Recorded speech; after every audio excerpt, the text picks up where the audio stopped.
Hey everyone, this is Mr. Good Guy, your best friend till the end. And today we're going to be doing a review video on the first batch and second batch MPS NECA dolls.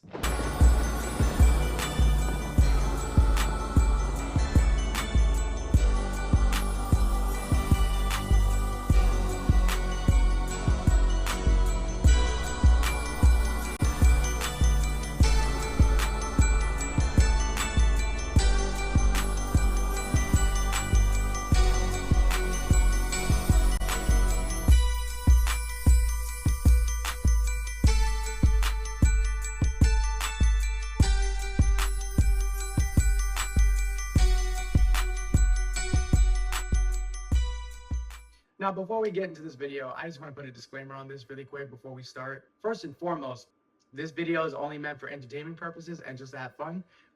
This is not meant to spark any sort of debate between anybody in the Chucky franchise or within the community to say, oh, this is better than this. You have a shitty doll. You have a fucked up doll. This doll's better. This doll's not. That's not what this is meant for. So if any of you have either one of these dolls or both, hey, more power to you. And that's what it's all about being a Chucky collector is like you can either have either or you can have both, or you can have a preference, whatever side of the fence you lean on with the dolls.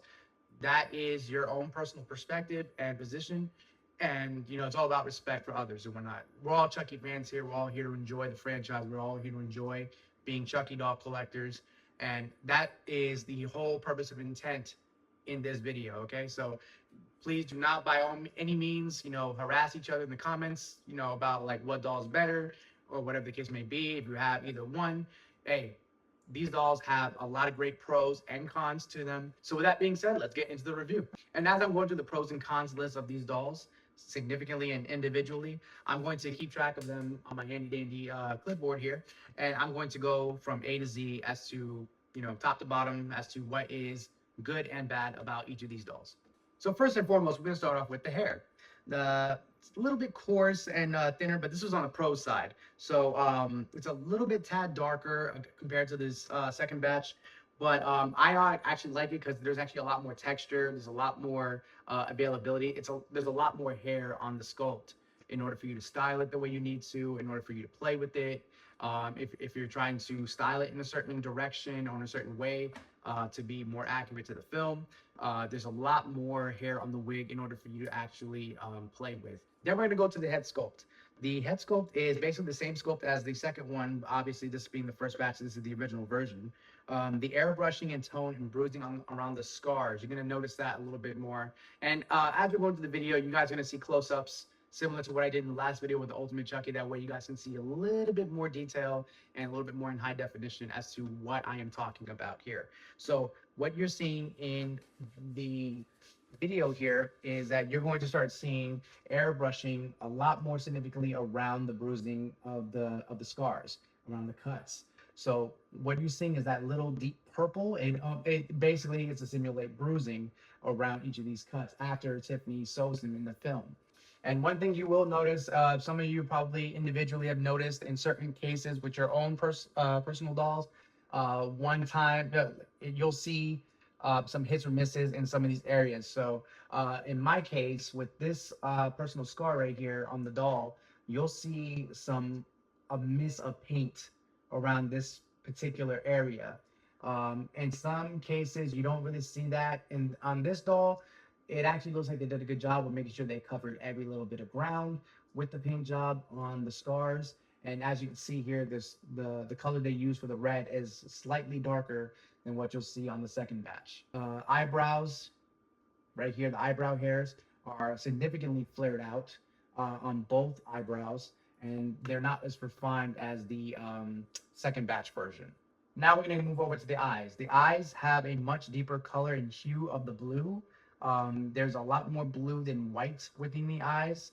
And they're a lot, so in case anybody's probably noticed this, either with the Tiffany or the Chucky dolls from NECA, you'll notice that when you try to move the eyes, they are very, very stiff. They're hard to move.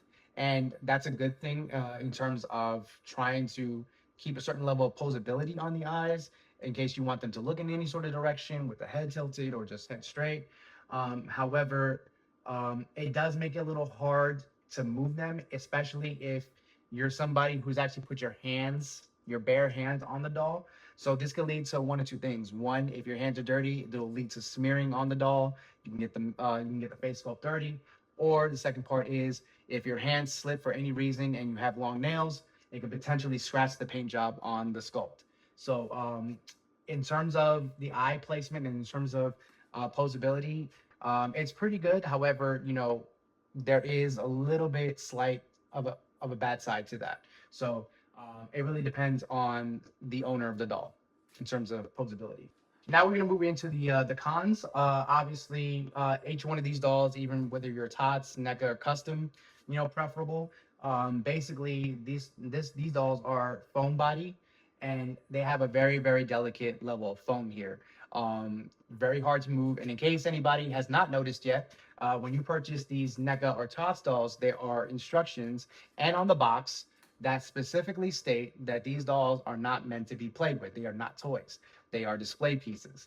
Now, if you're like me, right, whether you like to have them outside the box, whether you like to make content with them, one little added disclaimer to this rule here is if you buy these dolls and you decide to play with them, do not get upset if you play with them and then all of a sudden something bad happens to them. It's clearly on the disclaimer of the box or in the instructions that there's a certain level of flexibility with these foam bodies, and if they happen to rip, that's the price that has to be paid. And in case anybody likes to rehaul the dolls, be mindful of you can get different bodies for these dolls too. So if you go to a rehauler like Zuzu Dolls or Rulo, you can get your body rehauled by someone who likes to do rehauls for the dolls. That way you can have a little bit more added flexibility. You don't have to worry about any sort of ripping or you can choose to get the doll made into a rag doll. That way you can sit a little bit better and you don't have to worry about the bottom or the glutes ripping. So there's so many different options for any Chucky doll owner to go with on that route. Now the overalls and the shirt. This one here is make or break for me. When it comes to the comparison, I'll get into the second batch soon enough about this one. But the attire, overalls and shirt are darker in saturation and hue. One thing I did notice is that the shirt is obviously way too tight. Goes all the way up to the forearms on both hands. They don't go down to the wrist like they should. Obviously, we've seen in the film where they go down all the way somewhat to a little bit past the wrist sometimes because they're baggy. But if you're an owner of this doll, you probably have seen this before, either on this doll or on the TOTS dolls, where the sleeves are way too high. They start to ride up to the wrist and forearm, and then you start having this big exposure of the forearm and the hand, and you don't really see that much more often in the film. The shirt patch color right here is basically color green is inaccurate to the actual screen version of the doll. So they went with a forest green here on this doll when it should be somewhat of a lime bright green, which you'll see on the second version. But this forest green is not the right color of green. And another part of this is like, this is all moot to certain people. A lot of collectors are just like, I got a Chucky doll. That's all that matters to me. And that's perfectly valid. That's fine too. Fun fact about me, I am a very big stickler on screen accuracy. So that's the kind of stuff and details that I'm looking for when it comes down to making a purchase on a doll. Obviously, you're looking at me like, well, why do you have this doll? Well, obviously, it's a Bride of Chucky MPS NECA doll. There's no way I was going to miss the opportunity to get it, So not to mention the fact, like, this specific doll is actually meant for my wife. I got this one and the Tiffany NECA doll for her as a gift. This one is going to be specifically for me. That way I can use it for content. And this is my very own Chucky doll that I get to have for my collection. But enough about me. We're getting back to the video. Okay, I'm insignificant. We're talking about this. And then finally, we're going to go down to the shoes. There's really no problem with the shoes. I have no problem with the shoes whatsoever. The only thing I would say is that we see a doll who is dirty and grimy when he was first assembled, and that's the aesthetic they're going for, because obviously this is a Bride of Chucky doll. But it is kind of weird how we see that the whole ensemble is messy, dirty, has stains on it, but the shoelaces are perfectly white. These are brand new shoelaces. They're not they're not at all grimy or nasty. They don't have any sort of staining whatsoever. It really makes you wonder how Tiffany was able to get her hands on some immaculate white shoelaces and able to get the Good Guys logo printed on it in her day and age when she first assembled them. But hey, regardless, again, another moot point to some. Something I just point out because, I had nothing better to do. But now we are wrapping up with the first batch version, and now we're going to move over to the second batch version, recently released. Now for this one, we're going to go through the same exact steps as we did with the first version, start from top to bottom, and we're going to work our way down. All right, so starting with the hair. This one is a lot more silky and smooth, thicker and brighter. However, there's not much hair compared to the first version. In order to style it, in order to flare it out, if you wanted to brush it out, obviously, I have not gone out of my way to actually style either one of these dolls in terms of their hair. I mean, I'm obviously, clearly, I am no hairstylist, so I mean, I gotta work with what I got. Now we're gonna move into the head sculpt on the second batch compared to the first, and what you'll notice in terms of difference, probably what you already noticed from the jump, is that there is significantly less airbrushing around the scars. Talking about that bruising that we mentioned earlier, but yeah, you'll see less purple around the scars, and it seems to be more flesh tone, which kind of takes away the effect of the scars, in my personal opinion, which I thought was a great addition from the first version. And it sucks to not see it on this one. I was really hoping to see that on this one. I thought it was going to be on there, but when you buy it, like, it's really hard to tell when you initially see it in the box. It's also, in case you're going to start seeing inside the scars, there is a significantly less amount of paint inside the scars, and they kind of miss a lot of the parts of the scars that were kind of supposed to have those, muscly flesh red tones.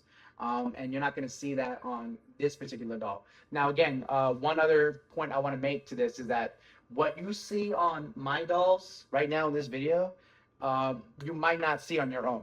You might not see on your own dolls. So just keep that in mind. Sometimes certain dolls that go out, there's going to be hits and misses in certain aspects. So just keep that in mind when it comes down to purchasing these dolls or looking at your very own to make a comparison. So sometimes you'll be like, okay, well, my second batch doll has the bruising, airbrushing around the scars. I don't know what happened to yours. And sometimes things happens in quality control that just get past them, and therefore, you got to work with what you get, and that's how it goes. The eyebrow hairs are a lot more fine and compared to the first version, and what you'll see in the eyebrows here is that they are meant to be combed, they're meant to be pulled back and refined, and this adds to some of that screen accuracy I was telling you about. And as far as I know, I have not seen a scene. I probably have to watch it again, but I hardly see any scenes where Chucky's eyebrows are flared out the way they are on the first version. So when I see the comb refined look here on these eyebrows, I love it. So I think it's a great touch. Now we're gonna move into the eyes. These eyes are a lot more translucent blue compared to the first version, where they seem to be more vibrant and deeper. What you will notice though is that these eyes are easier to pose and easier to move. However, whenever you decide to move the doll or pose them in any way, they're gonna start rolling around in his head. So that's the one thing you gotta pay attention to when it comes down to this version. His eyes are basically easier to move, and they're gonna move regardless of if you touch him or not. So you gotta be very, very careful if you decide to have his eyes in a certain way. And going back to that translucent blue, the color kind of reminds me of what they did with the original Chucky dolls within Child's Play 88, going with that translucent blue where progressively he becomes more human. So they go from the vibrant doll blue in hue, and it progressively turns more human. And that's what I really like about that. Now we're going to go into his attire, his overalls and his shirt. This right here was the make and break for me on this one compared to the first one. This right here is very important. His clothes are like everything to me. So his overalls, much brighter than the first version. You see a lot more saturation in the Good Guys logo. You'll see that the the buttons actually have red stitching around them, as opposed to the first version, which had the white stitching. It wasn't until I pointed this out to my wife where she colored in the button on the right and made it red with a red marker. But the original first version had white stitching around the buttons to keep them attached to the overalls. So they must have noticed this with the second batch, and they went and immediately fixed that with red stitching to keep the buttons attached to the overalls. The shirt, I like it a lot better than the first version in terms of color, in terms of vibrancy, and then there's also um, one significant detail compared to the first version where the forest green that's used on the shirt is not there anymore. They went with a much brighter lime green to make it more screen accurate. And in case you guys don't ever really notice this, right? If you look at some of the behind the scenes or the promotional images of Chucky for the film, right, you'll start noticing this green is a lot more prominent in those screenshots of him. And you'll see in certain scenes, you'll see a much brighter green as opposed to a darker forest green. And if you look at the cuffs are actually able to sit perfectly on the wrist. They're not riding up the forearms. This one's riding up a little bit, but on the right there, you know, it's a lot more up to his wrist and up to his palm, which I love. You know, I don't like seeing the forearms, and that's where it's supposed to be. I wish they were slightly big, a slightly bit baggier, just to basically, you know, kind of add a little bit of looseness around the arms. But, you know, I can work with that. I love the way it looks, and it's a big improvement compared to the first, in my eyes. Same thing with the body. I'm not going to really get into this again because the foam body, it's the same exact foam body as the first one.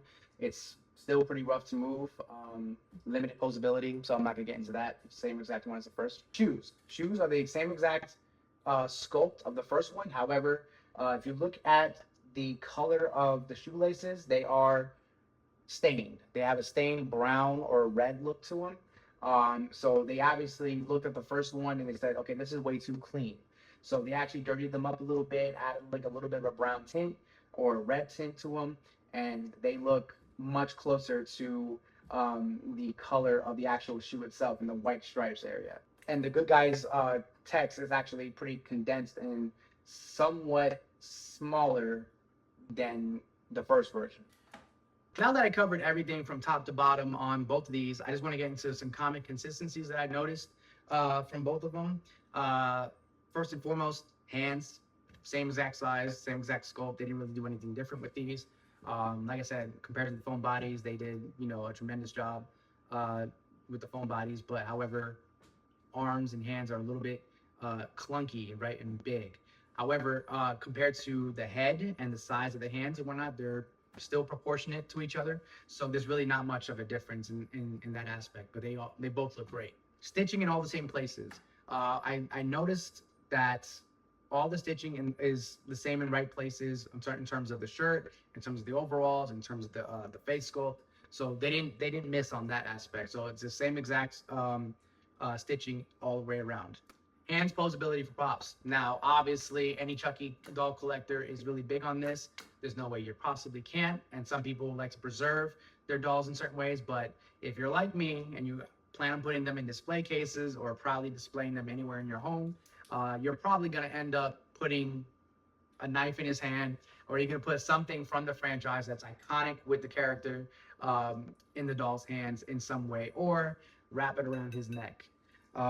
But hands posability for props, very, very nice. This right here, this knife that I got from Zuzu Dolls, make sure you're also following and adding them on IG, TikTok, wherever you can find them. And one thing I love about being able to pose with props like this, it reminds me of some of the scenes from the movies. And it just, when I see it, you know, in my office, when I see it in my home, you know, it makes me happy because I have something straight from the film right there in my home. And then not to mention when guests come over, they see him with the knife in his hand and they freak the hell out. And that's what I love about having these dolls and being a Chucky doll collector. Foam limbs. Again, these dolls came with instructions on the box and inside the box with a paper document saying these are not meant to be played with. These are not toys, these are display pieces. So they can only flex in certain degrees. right? There's a limit to these foam bodies. Unless you change the foam bodies with a custom rehaul, don't get too accustomed, or don't get too friendly with these bodies, because eventually they will rip, they will tear, or even you might have a problem with the hands disconnecting from the skeleton, or the skeleton snapping and breaking. So don't get too crazy with posing these dolls in extreme ways. Both of these dolls do not have battery boxes. One thing that I do see from a lot of Chucky fans is like they want to have the custom battery box. They want to have like, you know, the ability to put the TOTS batteries or their own battery labels inside the back of the dolls, in order to just basically replicate, you know, oh, I have good guy batteries for my doll and I can put them inside. These do not have that, so don't go looking. Head does not rotate 360. One thing about the Chucky franchise, and one thing about the Chucky doll that we always appreciated, is seeing the doll's head rotate 360 or 180. Since Child Play 88 all the way to Bride of Chucky, you know, especially with the Damien scene in the bedroom scene, that is one thing that we love and appreciate about this character, where he's able to like kind of freak you out with the ability to basically, you know, just go full on exorcist and, you know, mess with you before he kills you. Unfortunately, these dolls do not have that capability, and that's something that you gotta either rehaul or get customized for your very own doll. So keep that in mind. We touched on limited posability. Already talked about that, you know, within the last category and the categories before it. Shoes are the same for the most part, you know, really not much difference except for the shoelaces, and no voice boxes. That's one thing that I always used to I still hark about it, you know, when it comes down to buying these mass produced dolls, is that somehow there's no voice box, even with like 3 phrases. One gripe I have about this is that somehow Spencer's is able to create $80, $90 dolls. Obviously, they're a lot more cheaper, you know, or toys, to be able to afford to get a voice box. I think it would do a lot more for the fan base if companies like NECA or TOTS or whoever decides to own the license in the future is able to create their dolls and add a voice box to their dolls. Whether it has some significant phrases from the franchise, from the character, or even to the point where like you can record a message inside the voice box and you can actually have him say something yourself based on what you actually recite within the voice message, or even give him his own name. So like, you know, we have Tommy, we have Oscar, we have Chucky, you know, we have Polly. So if any of those names, you know, can be added, or even add your own name. So Tiffany is not Tiffany anymore. Tiffany is now, you know, Isabella. You know, Tiffany is now Isabella, or Chucky is now David. You can add your own name to the doll. I think that would be a great add-on to the doll, aside from just having a standard voice box. A voice box would be great, period. But to even, you know, really hit home the whole customization option of, for any Chucky collector, is to be able to have your own voice box and it can customize to whatever it is that you want. You know, similar to Build-A-Bears. Build-A-Bears allow you to actually create your own voice messages or custom voice box when you make them. So I think that would be great to add on to these dolls. So that pretty much wraps up the entire review. I hope you enjoyed seeing the differences between the first version and the second version. Me personally, if I had to put a verdict on it and actually make a decision as to which one is better than the other, me personally, it's a draw. It's a draw. And I'm not saying that because I want to be in the middle on this one. They both have their own pros and cons. I wish I could be like Chucky Vault and have both of these dolls do a fusion dance and have them fuse together, because I would love to see what that doll looks like with all the pros and the cons taken away, you know, and, you know, see what he looks like. See what this one looks like with all the bruising and the airbrushing, and see this one with all the features that this one has. I would like to see it with this particular shirt as opposed to this one, and the overalls as well. But either way, I have both of them. You know, me and my wife have both of them, and we're very happy with having them. But you're gonna see this one a lot more with a lot of my content creation as opposed to this one now. This one's gonna be our display piece, and that's where he's gonna stay. He's not gonna be touched anymore. That way, you know, we don't put any sort of damage to him. Last thing I want is to see this one damaged, because this one right here is actually one of my favorites in my collection. This one's going to be another one that's going to be added to my collection, and also, you know, it's going to be a prize piece. Once again, full-on disclaimer: this discussion video, this review video was not created to create division amongst the Chucky community or the fans. This right here is just simply to show the differences between the two and how NECA might have hit or missed and made some minor improvements or uh, minor problems between the two since the first batch release and the second batch release. So let me know what you guys think in the comment section down below in the video. I'll leave information for MPS here. What you guys saw in the review video. Did you like what my perspective was? Did you like me being over the top detailed moron? Did you guys appreciate me being an over the top detailed moron? Or did you actually like, see the differences yourself upon seeing them in the video initially? What do you guys think of seeing the pros and cons between the two of them? Which ones do you have? Let me know in the comment section below. And please, by all means, if you do me a favor, make sure when you comment in the video, you like, subscribe to the channel, hit the notification bell for any upcoming updates and more content that's coming up in the future, regardless if it's about the dolls or Chucky Season 3 coming out. What would you like to see from me in the future for content? And, let me know in the comment section, all right? That being said, my name is Jonathan, once again, your very best friend to the end, and I hope you enjoyed this video. Hope you guys have a good night.